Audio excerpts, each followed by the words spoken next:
വിശുദ്ധ കുർബാന, ഇവ രണ്ടും കർത്തൃകൽപിത കൂദാശകൾ എന്നാണ് അറിയപ്പെടുന്നത്. ഡൊമിനിക്കൽ സാക്രമെന്റ്സ്. ഞാൻ ഇപ്പോഴും വേദപുസ്തകം വായിക്കുമ്പോൾ ശ്രദ്ധ കൊടുക്കാറുണ്ട്. ഏതെങ്കിലും കാരണത്താൽ മറ്റുള്ളവരുടെ പഠിപ്പിക്കുക നല്ലതാണോ എന്ന് ചിന്തിക്കാറുണ്ട്. അങ്ങനെയാണ് ഈ വിഷയം ഞാൻ അല്പമൊന്ന് പഠിക്കുവാൻ ഇടയായിത്തീർന്നത്. വിശുദ്ധ മർക്കോസ് എഴുതിയ സുവിശേഷം 16-ാം അധ്യായം 15-ഉം 16-ഉം വാക്യങ്ങൾ ദയവായി വായിച്ചു. പിന്നെ അവനവരോട്, നിങ്ങൾ ഭൂതലത്തിലൊക്കെയും പോയി സകല സൃഷ്ടിയോടും സുവിശേഷം പ്രസംഗിക്കുകയും വിശ്വസിക്കുകയും സ്നാനമേൽക്കുകയും ചെയ്യുന്നവൻ രക്ഷിക്കപ്പെടും, വിശ്വസിക്കാത്തവൻ ശിക്ഷാവിധിയിൽ അകപ്പെടും. വാക്യങ്ങളിലേക്ക് പ്രവേശിക്കുന്നതിന് മുമ്പ് ദയവായി വായിച്ചട്ടെ. ഗലാത്യ ലേഖനം 1-ാം അധ്യായം 5-ഉം 6-ഉം വാക്യങ്ങൾ. അവന് എന്നേക്കും മഹത്വം. ആമേൻ. ക്രിസ്തുവിന്റെ കൃപയാൽ നിങ്ങളെ വിളിച്ചവനെ വിട്ട് നിങ്ങൾ ഇത്ര വേഗത്തിൽ വേറൊരു സുവിശേഷത്തിലേക്ക് മറിയുന്നത് കൊണ്ട് ഞാൻ ആശ്ചര്യപ്പെടുന്നു. അത് വേറൊരു സുവിശേഷം എന്നല്ല, ചിലർ നിങ്ങളെ കലക്കി ക്രിസ്തുവിന്റെ സുവിശേഷം മറിച്ചു കളവാൻ ഇച്ഛിക്കുന്നു എന്നത്രേ. എന്നാൽ അതെ, അത് വേറൊരു സുവിശേഷം എന്നല്ല, ചിലർ നിങ്ങളെ കലക്കി ക്രിസ്തുവിന്റെ ഉപദേശം മറിച്ചു കളവാൻ ഇച്ഛിക്കുന്നു എന്നത്രേ. വിശുദ്ധ മർക്കോസ് സുവിശേഷം 16-ാം അധ്യായത്തിന്റെ 16-ാം വാക്യം മാത്രമാണ് വിവാദമായിട്ടുള്ളത്. 15-ാം വാക്യം ആരും ശ്രദ്ധിക്കാറില്ല. വേദപുസ്തകത്തിലെ വാക്യങ്ങൾ വായിക്കുമ്പോൾ അവിടെ ഇവിടെയും മുറിച്ച് പഠിക്കുകയും പഠിപ്പിക്കുകയും ചെയ്യുന്നത് ശരിയല്ല. അതിന്റെ ശരിയായ ബാക്ക്ഗ്രൗണ്ട് നോക്കണം, അടുത്ത വാക്യങ്ങൾ നോക്കണം, മുമ്പിലും പിമ്പിലും ഉള്ളത് നോക്കണം, എങ്ങനെയാണ് പറഞ്ഞിരിക്കുന്നതെന്ന് ശ്രദ്ധിക്കണം. 15-ാം വാക്യത്തിൽ പറഞ്ഞിരിക്കുന്നത്, നിങ്ങൾ ഭൂലോകത്തിലൊക്കെയും പോയി സകല സൃഷ്ടിയോടും സുവിശേഷം പ്രസംഗിപ്പിൻ. സുവിശേഷം പ്രസംഗിപ്പിൻ. എന്തിനാ സുവിശേഷം പ്രസംഗിക്കുന്നത്? എന്താ സുവിശേഷം? നല്ല വർത്തമാനമെന്ന് പലരും പറയാറുണ്ട്. പക്ഷേ ദൈവവചനം പഠിപ്പിക്കുന്നു, ദാവീദിന്റെ സന്തതിയായി ജനിച്ച് മരിച്ചിട്ട് ഉയിർത്തെഴുന്നേറ്റിരിക്കുന്ന യേശുക്രിസ്തുവിനെ ഓർത്തുകൊള്ളുവിൻ, അതാകുന്നു എന്റെ സുവിശേഷം. തീമോഥെയോസ് 2-ാം ലേഖനം 2-ാം അധ്യായത്തിന് 8-ാം വാക്യം. അതുമല്ല, വിശുദ്ധ ലൂക്കോസ് 2-ാം അധ്യായത്തിന്റെ 10-ഉം 11-ഉം വാക്യങ്ങളിൽ സർവസൃഷ്ടിക്കും ഉണ്ടാവാനുള്ള മഹാസന്തോഷം ഞാൻ നിങ്ങളോട് സുവിശേഷിക്കുന്നു. കർത്താവായ ക്രിസ്തു, യേശുക്രിസ്തുവാണ് സുവിശേഷം. സുവിശേഷമാണ് രക്ഷിക്കുന്നത്. 16-ാം വാക്യത്തിൽ വന്നപ്പോൾ വിശ്വസിക്കുകയും സ്നാനമേൽക്കുകയും ചെയ്യുന്നവൻ രക്ഷിക്കപ്പെടും എന്നുണ്ട്. എന്താണ് വിശ്വാസം? എന്താണ് സ്നാനം? എന്താണ് രക്ഷ? ഇതൊന്നും വേണ്ട വിധത്തിൽ മനസ്സിലാക്കാതെയാണ് അനേകർ ഈ വിഷയം കൈകാര്യം ചെയ്യുന്നത്. I am sorry, I am not an authority in this. The Holy Spirit is authority. And the Bible is the authority in this. വിശ്വാസം എന്താണെന്ന് നമുക്ക് മനസ്സിലാകുവാൻ തക്കതുപോലെ വേദപുസ്തകത്തിൽ ധാരാളം സംഭവങ്ങളുണ്ട്, അനുഭവങ്ങളുണ്ട്. 2 വ്യക്തികളുടെ കാര്യം ഞാൻ ഓർമ്മിപ്പിക്കാം. പഴയ നിയമത്തിലെ ഏബ്രഹാം, പുതിയ നിയമത്തിലെ കന്യകമറിയം. വിശ്വാസം ഏതോ നിശ്ചയമില്ലാത്ത സ്ഥലത്തേക്ക് എടുത്തുചാടുന്നത്. അബ്രഹാമിന് കാണിക്കാനിരിക്കുന്ന ദേശമെന്ന് പറഞ്ഞതേ ഉള്ളൂ. പുറപ്പെടാൻ പറഞ്ഞപ്പോൾ തന്നെ പുറപ്പെട്ടു. എവിടാണെന്ന് എന്താണെന്നൊന്നും ചോദിച്ചില്ല. അതോടൊപ്പം തന്നെ കന്യക മറിയാം, ഇതാ ഞാൻ കർത്താവിന്റെ ദാസി, നിന്റെ വാക്കുപോലെ എനിക്ക് ഭവിക്കട്ടെ. രണ്ടുപേരും എടുത്തിയാടുകയാണ് ചെയ്തത്. ആ എടുത്തിയാടിയെന്ന് ഞാൻ പറഞ്ഞതിന് ഞാൻ ഒരർത്ഥം കൂടെ കൊടുക്കും. പരിപൂർണമായ സമർപ്പണമാണ് വിശ്വാസം. വേറെയും വ്യാഖ്യാനമുണ്ട്, ഞാൻ അതിലേക്ക് പോകുന്നില്ല. അതുകൊണ്ട് വിശ്വാസം, വിശ്വസിക്കുകയും സ്നാനമേൽക്കുകയും ചെയ്യുന്നവൻ രക്ഷിക്കപ്പെടും. സ്നാനം അവിടെ ഇരിക്കട്ടെ. രക്ഷ എന്താ? ദൈവത്തിന്റെ വചനം പഠിപ്പിക്കുന്നു. വിശുദ്ധ ലൂക്കോസ് 2-ാം അധ്യായം 29 മുതൽ 31 വരെ വേഗം വായിച്ചട്ടെ. ഇപ്പോൾ നാഥ, തിരുവചനം പോലെ നീ അടിയനെ സമാധാനത്തോടെ വിട്ടയക്കുന്നു. ജാതികൾക്ക് വെളിപ്പെടുവാനുള്ള പ്രകാശവും നിന്റെ ജനമായ ഇസ്രായേലിന്റെ മഹത്വവുമായി നീ സകല ജാതികളുടെയും മുമ്പിൽ ഒരുക്കിയിരിക്കുന്ന നിന്റെ രക്ഷയെ എന്റെ കണ്ണ് കണ്ടുവല്ലോ എന്ന് പറഞ്ഞു. നിന്റെ രക്ഷയെ എന്റെ കണ്ണ് കണ്ടല്ലോ. എന്താ രക്ഷ? കർത്താവായ യേശുക്രിസ്തുവ രക്ഷ. പിന്നെ യേശുക്രിസ്തു രക്ഷയാണെങ്കിൽ ഞാൻ രക്ഷിക്കപ്പെടുന്ന ഒരു അനുഭവമുണ്ട്. അതും ദൈവവചനം പഠിപ്പിക്കുന്ന സുവിശേഷത യേശുക്രിസ്തുവിനല്ല. ആ രക്ഷയുടെ അനുഭവം നമുക്ക് ഉണ്ടാകുന്നതിന് എഫേസ്യ ലേഖനം 2-ാം അധ്യായത്തിന്റെ 14 മുതൽ 16 വരെയുള്ള വാക്യങ്ങൾ വളരെ വ്യക്തമായി പഠിപ്പിച്ചിട്ടുണ്ട്. അവൻ നമ്മുടെ സമാധാനം, അവൻ ഇരുപക്ഷത്തെയും ഒന്നാക്കി. അവൻ ഇരുപക്ഷത്തെയും ഒന്നാക്കി ചട്ടങ്ങളും കൽപ്പനകളുമായ ന്യായപ്രമാണം എന്ന ശത്രുത്വം തന്റെ ജഡത്താൽ നീക്കി വേർപാടിന്റെ നടിച്ചുവർ ഇടിച്ചു കളഞ്ഞത് സമാധാനം ഉണ്ടാക്കിക്കൊണ്ട് ഇരുപക്ഷത്തെയും തന്നിൽ ഒരേ പുതുമനുഷ്യനാക്കി സൃഷ്ടിപ്പാനും ക്രൂശിന്മേൽ വെച്ച് ശത്രുത്വം ഇല്ലാതാക്കി. അതിനാൽ ഇരുപക്ഷത്തെയും ഏക ശരീരത്തിൽ ദൈവത്തോട് നിരപ്പിപ്പാനും തന്നെ. രണ്ട് കാര്യങ്ങൾ അവിടെ സംഭവിച്ചിട്ടുണ്ട്. രക്ഷയിൽ രക്ഷകൻ രക്ഷ തന്നത്, ഒന്ന്, പ്രിയപ്പെട്ട സാംറ്റിക്കോശനും ഞാനും കൂടെ ഇങ്ങനെയായിരുന്നു. മനസ്സിലായല്ലോ?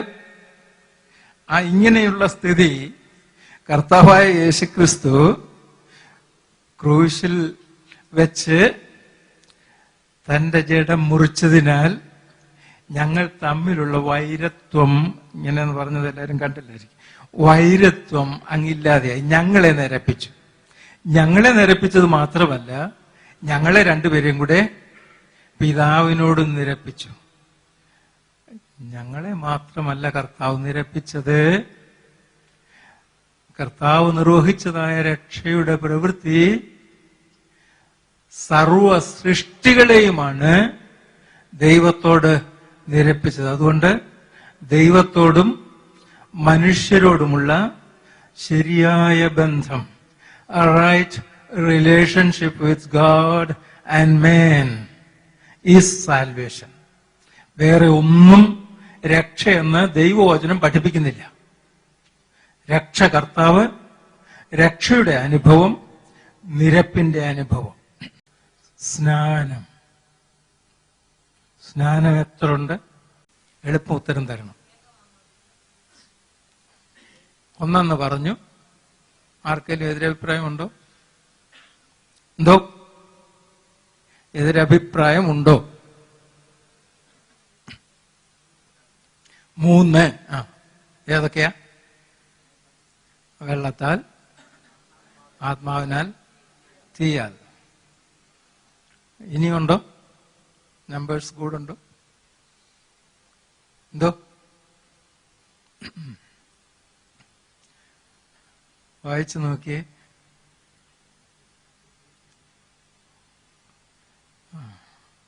ക്രൂശിലെ സ്നാനമൊന്നും ഉണ്ട് പോലും. വായിച്ചോ? എബ്രായ ലേഖനം 9-ാം അധ്യായം 9-10 വാക്യങ്ങൾ. ആ കൂടാതെ ഈ കാലത്തേക്കൊരു സാദൃശ്യമത്രേ. അതിനെ ഒത്തവണ്ണം ആരാധനക്കാരന് മനസാക്ഷിയിൽ പൂർണ്ണ സമാധാനം വരുത്തുവാൻ കഴിയാത്ത വഴിപാടും യാഗവും അർപ്പിച്ചു പോരുന്നു. അവ ഭക്ഷ്യങ്ങൾ, പാനീയങ്ങൾ, വിവിധ സ്നാനങ്ങൾ എന്നിവയോടുകൂടെ ഗുണീകരണകാലത്തോളം ചുമത്തിയിരുന്ന ജഡീക നിയമങ്ങളത്രേ. 6-ാം അധ്യായത്തിന്റെ 1 വായിച്ചു. അതുകൊണ്ട് നിർജീവ പ്രവർത്തികളെ കുറിച്ചുള്ള മാനസാന്തരം, ദൈവത്തിങ്കിലെ വിശ്വാസം, സ്നാനങ്ങളെ കുറിച്ചുള്ള ഉപദേശം. അപ്പോ ഒന്നിലധികം സ്നാനമുണ്ടെന്ന് ദൈവവചനം പഠിപ്പിക്കുന്നുണ്ട്. ഇവിടെ നിങ്ങൾ പറഞ്ഞതായ സ്നാനങ്ങളുണ്ട്, പിന്നെ ഇനിയുമുണ്ട്. ഞാൻ എണ്ണിയിട്ട് 10-15 എണ്ണാനുണ്ട്. അതെല്ലാം ഇവിടെ ഒന്നെന്ന് പറഞ്ഞ സ്നാനത്തിലേക്ക് ഉള്ള ചൂണ്ടുപലകകൾ മാത്രമാണ്. യേശുവിന്റെ നാമത്തിൽ സ്നാനമുണ്ട്, പൗലുസിന്റെ നാമത്തിൽ സ്നാനമുണ്ട്, ത്രിയേക ദൈവത്തിന്റെ നാമത്തിൽ സ്നാനമുണ്ട്, ജലത്തിൽ സ്നാനമുണ്ട്, മേഘത്തിൽ സ്നാനമുണ്ട്, പിന്നെ മുൻകുറി സ്നാനമുണ്ട്. ഇങ്ങനെ ഒത്തിരിയുണ്ട്. ഈ സ്നാനങ്ങളെല്ലാം ഒരു സ്നാനത്തിലേക്ക് വിരൽ ചൂണ്ടുന്നു. ആ സ്നാനമാണ് ഇന്നും വിശുദ്ധ കുർബാനയുടെ സമയത്ത് നാം ഏറ്റുപറഞ്ഞതായ വിശ്വാസം. നിഖ്യായിൽ വെച്ച് 318 ബിഷപ്പന്മാർ ചേർന്നിരുന്ന് വിശ്വാസം തളർന്നു പോകാതെ ഇരിപ്പാൻ പഠിപ്പിച്ചതായ ഒരു വിഷയം. പാപമോചനത്തിനുള്ള മാമോദീസ അല്ലെങ്കിൽ സ്നാനം ഒന്നു മാത്രമെന്ന് ഏറ്റുപറയുന്നു. അതെവിടെയുണ്ട്? ചുമ്മാ വിശ്വാസപ്രമാണം എഴുതി വെച്ചതല്ല. എഫേസ്യ ലേഖനം 4-ാം അധ്യായത്തിന്റെ 4-5 വാക്യങ്ങൾ വായിച്ചാൽ നമുക്ക് മനസ്സിലാകും. എഫേസ്യർ 4:4-5. ഏക പ്രത്യാശയ്ക്കായി നിങ്ങളെ വിളിച്ചതുപോലെ ശരീരം ഒന്ന്, ആത്മാവ് ഒന്ന്, കർത്താവ് ഒരുവൻ, വിശ്വാസം ഒന്ന്, സ്നാനം ഒന്ന്. എത്ര സ്നാനമുണ്ട്? ഒന്ന്. ആ ഏക സ്നാനമാണ് ഞാനും എന്നെ കേൾക്കുന്നവരും വിശ്വസിക്കുന്നവരൊക്കെ ഏൽക്കേണ്ട സ്നാനം. വേറെ സ്നാനമൊന്നുമല്ല. രക്ഷിക്കുവാൻ സ്നാനം ഒന്നേ ഉള്ളൂ. അത് മാനുഷിക മുഖാന്തിരങ്ങൾ ഒന്നും അല്ല. ആ സ്നാനം ഏൽക്കണമെന്ന് കർത്താവ് തന്റെ ശിഷ്യന്മാരോടും ആവശ്യപ്പെടുന്നതായി നമുക്ക് കാണുവാൻ കഴിയും. വിശുദ്ധ മർക്കോസ് സുവിശേഷം 10-ാം അധ്യായത്തിന്റെ 37 മുതൽ 39 വരെയുള്ള വാക്യങ്ങൾ. നിന്റെ മഹത്വത്തിൽ ഞങ്ങളിൽ ഒരുത്തൻ നിന്റെ വലത്തും ഒരുത്തൻ നിന്റെ ഇടത്തും ഇരിക്കാൻ വരം നൽകണമെന്ന് അവർ പറഞ്ഞു. യേശു അവരോട്, നിങ്ങൾ യാചിക്കുന്നത് ഇന്നതെന്ന് നിങ്ങൾ അറിയുന്നില്ല. ഞാൻ കുടിക്കുന്ന പാനപാത്രം കുടിപ്പാനും ഞാൻ ഏൽക്കുന്ന സ്നാനം ഏൽപ്പാനും നിങ്ങൾക്ക് കഴിയുമോ എന്ന് ചോദിച്ചതിന്, ഞാൻ കുടിക്കുന്ന പാനപാത്രം കുടിപ്പാനും ഞാൻ ഏൽക്കുന്ന സ്നാനം ഏൽപ്പാനും നിങ്ങൾക്ക് കഴിയുമോ? ഈ ചോദ്യം ചോദിക്കുന്നത് കർത്താവായ യേശുക്രിസ്തു ഒരു സ്നാനം ഏറ്റതിന് ശേഷമാണെന്ന് ഓർത്തോളണം. പിന്നെയും പറയുകയാ, ഞാൻ ഏൽക്കുന്ന സ്നാനം. വിശുദ്ധ ലൂക്കോസ് 12:50 എങ്കിലും എനിക്കൊരു സ്നാനം ഏൽപ്പാനുണ്ട്, അത് കഴിയുവോളും ഞാൻ എത്ര ഞെരുങ്ങുന്നു എന്ന്. ലൂക്കോസ് 12:50. എനിക്കൊരു സ്നാനം ഏൽപ്പാനുണ്ട്. ഇതെന്താണ് കർത്താവ് പറഞ്ഞത്? കർത്താവായ യേശുക്രിസ്തുവിന്റെ ക്രൂശ് മരണമാണ്. അതാണ് മുമ്പ് ഇവിടെ സൂചിപ്പിച്ചത്, ക്രൂശിലെ സ്നാനമെന്ന്. അതാണ് സ്നാനം. ആ സ്നാനമാണ് ഏൽക്കേണ്ടത്. വേറെ ഒരു സ്നാനമേറ്റാലും സ്വർഗത്തിൽ പോകുമെന്ന് ഞാൻ വിചാരിക്കുന്നില്ല. ജലസ്നാനം ജാതികൾക്കുണ്ടായിരുന്നു. ഇന്നറിയപ്പെടുന്ന ഒരുവിധപ്പെട്ട അന്യ ആളുകൾക്കൊക്കെ ഉണ്ട്. ഈ നാട്ടിലെ ആളുകൾക്കുമുണ്ട് സ്നാനം. ഇവിടുത്തെ ആളുകൾ 5 നേരം ശുദ്ധീകരണം കഴിഞ്ഞ ശേഷമാണ് അതിന് സ്നാനമെന്നാ പറയുന്നത്. സ്നാനം എന്ന വാക്കുകൊണ്ട് മുങ്ങുക എന്ന് മാത്രം അർത്ഥമില്ല. മുങ്ങുക എന്നുണ്ട്, നീന്തുക എന്നുണ്ട്. വെള്ളം കൊണ്ട് എന്ത് ചെയ്യുന്നതിനും സ്നാനമെന്ന് പറയും. വെള്ളമല്ലാതെ മുമ്പേ മേഘത്തിലെ കാര്യവും ഞാൻ ഓർപ്പിച്ചല്ലോ, അതും വേദപുസ്തകത്തിലുണ്ട്. അപ്പോ സ്നാനം, കഴുകൽ, അത് തളിക്കാം, വെള്ളത്തെ തൊടുന്നതാകാം, ഏത് വിധത്തിൽ ജലവുമായി സ്പർശിക്കുന്നു അതെല്ലാം സ്നാനമെന്നാണ് ബാപ്റ്റിസോ അല്ലെങ്കിൽ ബാപ്റ്റിസൈൻ എന്ന ക്രിയാപദം കൊണ്ടൊക്കെ ഉദ്ദേശിച്ചു. സ്നാനം കർത്താവായ യേശുക്രിസ്തുവിന്റെ ക്രൂശാണെന്ന് കർത്താവും പഠിപ്പിക്കുന്നു. വിശുദ്ധ യോഹന്നാൻ 3-ാം അധ്യായത്തിന്റെ 14-ാം വാക്യം വായിക്കുമ്പോൾ, മോശ മരുഭൂമിയിൽ സർപ്പത്തെ ഉയർത്തിയതുപോലെ മനുഷ്യപുത്രനെയും ഉയർത്തേണ്ടതാകുന്നു എന്നാ പറഞ്ഞത്. എന്തിനാ മോശ മരുഭൂമിയിൽ സർപ്പത്തെ ഉയർത്തിയത്? എന്തോ നാശത്തിൽ നിന്ന്, മരണത്തിൽ നിന്ന് രക്ഷപ്പെടുവാൻ. അപ്പോ മനുഷ്യപുത്രനെ ഉയർത്തിയത് എവിടെയാ? കാൽവറി ക്രൂശിലാണ്. തന്റെ മരണത്തെക്കുറിച്ചാണ് പറഞ്ഞത്. വിശുദ്ധ പൗലോസ് അപ്പോസ്തലൻ കൊരിന്ത്യർക്ക് എഴുതിയ 1-ാം ലേഖനം 1-ാം അധ്യായത്തിൽ പറഞ്ഞിട്ടുണ്ട്, പൗലോസിന്റെ നാമത്തിൽ നിങ്ങൾ സ്നാനമേറ്റുവോ? അല്ല, പൗലോസ് നിങ്ങൾക്ക് വേണ്ടി ക്രൂശിക്കപ്പെട്ടുവോ? ക്രൂശും സ്നാനവും ഒന്നാണെന്ന് ദൈവവചനം വളരെ. ലേഖനം 3:27 വായിച്ച്. ആകയാൽ പ്രശംസ എവിടെ? അത് പോയി. ഏതു മാർഗത്താൽ? കർമ്മമാർഗത്താലോ അല്ല, വിശ്വാസമാർഗത്താൽ അത്രേ. കർത്താവായ യേശുക്രിസ്തുവിൽ വിശ്വസിക്കുക, എന്നാൽ നീയും നിന്റെ കുടുംബവും രക്ഷിക്കപ്പെടും. യേശുക്രിസ്തുവാണ് രക്ഷ. യേശുക്രിസ്തുവിലുള്ള വിശ്വാസം, അവനിലുള്ള സമ്പൂർണമായ സമർപ്പണമാണ് രക്ഷയുടെ അനുഭവം എനിക്ക് തരുന്നത്. അതുകൊണ്ട് തന്നെ ഗലാത്യർ 2:20 പൗലോസ് അപ്പോസ്തലൻ പറഞ്ഞു, ക്രൂശെ കയറിക്കൊണ്ടല്ല പറഞ്ഞത്, ഞാൻ ക്രിസ്തുവിനോടുകൂടെ ക്രൂശിക്കപ്പെട്ടിരിക്കുന്നു. ഇനി ജീവിക്കുന്നത് ഞാനല്ല, ക്രിസ്തു അത്രേ എന്നിൽ ജീവിക്കുന്നത്. യേശു ക്രിസ്തുവിൽ ജീവിക്കുന്ന അനുഭവം, ക്രിസ്തുവിനോടുകൂടെ ക്രൂശിക്കപ്പെട്ട അനുഭവത്തെയാണ് സ്നാനമെന്ന് വേദപുസ്തകം പഠിപ്പിക്കുന്നതെന്ന് ഞാൻ മനസ്സിലാക്കുന്നു. നിങ്ങൾ ഏതു വിധത്തിൽ വേണമെങ്കിലും ചിന്തിക്കുകയും പറയുകയും ചെയ്യാം. ആ സ്നാനം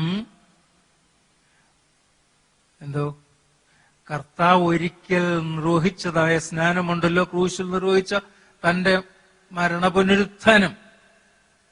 അത് ഞാൻ എന്നും ഇപ്പോഴും പിന്നെയും നടത്തേണ്ടതാ. മനസ്സിലായി നിങ്ങൾക്ക്? എന്തോ ആ സ്നാനം കർത്താവായ യേശുക്രിസ്തുവിനോടുകൂടെ ക്രൂശിക്കപ്പെടുന്നതായ അനുഭവം എന്നിൽ നിമിഷം തോറും ഉണ്ടാകണം. കാരണം ജഡത്തിന്റെ ഇച്ഛകൾ എനിക്ക് മരണമുളവാക്കും. ഈ ജഡത്തിൽ ജീവിക്കുന്നിടത്തോളം കാലം ഞാന് ജഡത്തിന്റെ ഇച്ഛകൾക്കും എന്തോ വിധേയപ്പെട്ടു പോകും. വിധേയപ്പെടണമെന്ന് പറഞ്ഞിട്ടില്ല. അതുകൊണ്ട് ആ ക്രൂശീകരണ അനുഭവം, കർത്താവിനോട് ചേർന്നുള്ള എന്റെ അനുഭവം എന്നും തുടരേണ്ടതാണ്. അങ്ങനെയാണ് ക്രിസ്തുവിനോടുകൂടെ ക്രൂശിക്കപ്പെടുന്നത്. ആ അനുഭവത്തെയാണ് സ്നാനമെന്ന് വേദപുസ്തകം പഠിപ്പിക്കുന്നത് ഞാൻ മനസ്സിലാക്കുന്നത്. അപ്പോൾ സ്നാനങ്ങളുമുണ്ട്, സ്നാനവുമുണ്ട്. സ്നാനങ്ങളല്ല രക്ഷിക്കുന്നത്, സ്നാനമാണ് രക്ഷിക്കുന്നത്. സ്നാനങ്ങളൊക്കെ എബ്രായർ 9:10 നമ്മൾ വായിച്ചല്ലോ. അവ ഭക്ഷ്യങ്ങൾ, പാനീയങ്ങൾ, വിവിധ സ്നാനങ്ങൾ എന്നിവയോട് കൂടെ ഗുണീകരണകാലത്തോളം ചുമത്തിയിരുന്ന ഈ ജഡിക നിയമത്തിന് വേണ്ടിയാണ് ഇവിടെ വെറുതെ വഴക്കുണ്ടാക്കുന്നത്. ജലസ്നാനത്തെക്കുറിച്ചല്ലാതെ വേറെ ഏതെങ്കിലും സ്നാനത്തെക്കുറിച്ച് എന്തെങ്കിലും വിവാദങ്ങൾ നിങ്ങൾ കേട്ടിട്ടുണ്ടോ? ആത്മാവിലുള്ള സ്നാനമുണ്ട്, തീയിലുള്ള സ്നാനമുണ്ട്, ഇതുവല്ലതും നിങ്ങൾ കേട്ടിട്ടുണ്ടോ? ആ വാക്കുകൾ കേട്ടിട്ടുണ്ട്, പക്ഷെ അതേക്കുറിച്ച് വിവാദങ്ങൾ കേട്ടിട്ടുണ്ടോ എന്ന് ഞാൻ ചോദിച്ചത്. ഇല്ല. ജലത്തിലെ സ്നാനത്തെക്കുറിച്ച് മാത്രമേ ആകെക്കൂടെ വിവാദമുള്ളൂ. സകല സ്നാനങ്ങളും ജഡീകമായി നിയമിക്കപ്പെട്ടിരുന്ന സ്നാനങ്ങളെല്ലാം കർത്താവായ യേശുക്രിസ്തുവിന്റെ മരണപുനരുത്ഥാനങ്ങളോടുകൂടെ അവസാനിച്ചു. എബ്രായ ലേഖനം 10-ാം അധ്യായത്തിന്റെ 17-18 വാക്യങ്ങൾ നോക്കി. അവരുടെ പാപങ്ങളെയും അകൃത്യങ്ങളെയും ഞാൻ ഇനി ഓർക്കയുമില്ല എന്ന് അരുളി ചെയ്യുന്നു. എന്നാൽ ഇവയുടെ മോചനമുള്ളിടത്ത് ഇനി പാപങ്ങൾക്ക് വേണ്ടി ഒരു യാഗവും ആവശ്യമില്ല. വിവിധ സ്നാനങ്ങൾ എന്ന് പറഞ്ഞത്, ഭക്ഷ്യങ്ങൾ, പാനീയങ്ങൾ, വിവിധ സ്നാനങ്ങൾ എന്ന് പറഞ്ഞത് പഴയ നിയമത്തിലെ പുരോഹിതന്റെ കഴുകൽ, യാഗവസ്തുവിന്റെ കഴുകൽ, ഇവയെല്ലാം ചേർത്ത വിവിധ സ്നാനങ്ങൾ, ഭക്ഷ്യങ്ങൾ, പാനീയങ്ങൾ, വിവിധ സ്നാനങ്ങൾ എന്നിവയോടുകൂടെ ഗുണീകരണ കാലത്തോളവും ചുമത്തിയിരുന്ന ജഡീക നിയമങ്ങൾ. ഞാനിപ്പോൾ പറഞ്ഞപ്പോ നിങ്ങൾ വിചാരിക്കും, അപ്പൊ അങ്ങനെ അന്ന് പിന്നെ നമ്മുടെ സ്നാനം എന്തിനാന്ന്? അതിലേക്ക് ഞാൻ വരാം, എന്നെ ഓർമ്മിപ്പിക്കണം, ഞാൻ വിട്ടുപോയെങ്കിൽ. നമ്മൾ വെള്ളത്തിൽ സ്നാനം കഴിപ്പിക്കുന്നുണ്ട്, അതെന്തിനാണെന്ന് പിന്നീട് പറയാം. അതുകൊണ്ട് ഞാൻ ഇതുവരെ സംസാരിച്ചത് സ്നാനങ്ങളും സ്നാനവും. സ്നാനം ഒന്ന്, പാപമോചനത്തിന് സ്നാനം ഒന്ന്. എന്റെ പാപം എന്റെ കർത്താവായ യേശുക്രിസ്തുവിന്റെ പരമയാഗത്താൽ, മരണപുനരുത്ഥാനങ്ങളാൽ ഇതുവരെ ഉള്ളത് മായ്ക്കപ്പെട്ടു. പിന്നെ ഞാൻ ചെയ്യാൻ പാപം, അതുകൊണ്ട് പിന്നെയും ഞാൻ ക്രൂശിക്കപ്പെടണമെന്ന് ഞാൻ ഇടയ്ക്ക് ഓർപ്പിച്ചല്ലോ. അതുകൊണ്ട് ആ സ്നാനം അങ്ങനെ അങ്ങ് തീർന്നു പോകുന്നില്ല. ഞാൻ ക്രിസ്തുവിനോടുകൂടെ ക്രൂശിക്കപ്പെട്ട അനുഭവത്തിൽ എന്നും ജീവിക്കണം.